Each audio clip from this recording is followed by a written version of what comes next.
The desert madman is dead. Now his vicious son plots a nuclear strike against the USA. He's enlisted a powerful ally, a ruthless South American drug lord with an army of high-tech mercenaries.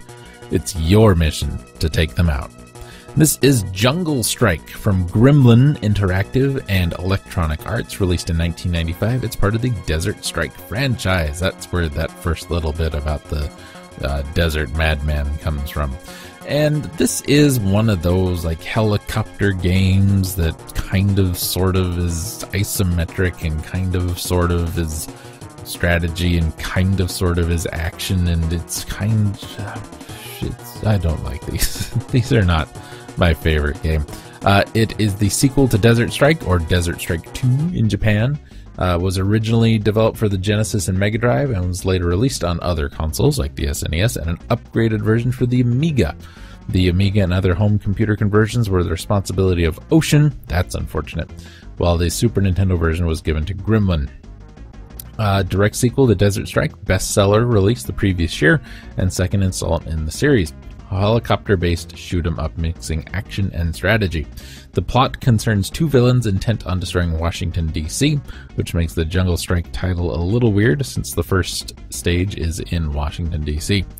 Let's see. Game was received well by critics upon release.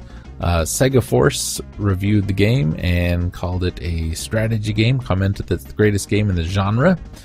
Adrian Pritt said the controls were without fault and the graphics were superb, while Matt Yeo praised the amazing playability and lastability, said it was twice as good as Desert Strike. That's Genesis stuff. It's easy to keep Genesis players happy. They don't need much. That's right. I said it. Let's see. Wonderful graphics, but question whether the sound effects were enough to create an environment of full-scale war. Chunklet pointed to a high initial difficulty, but said once the skills are acquired, be ready for many hours enjoyment and sleepless nights. Chip and Jonathan Carter of St. Petersburg Times deemed the game one of the best of the year and felt the SNES version, loses nothing in translation.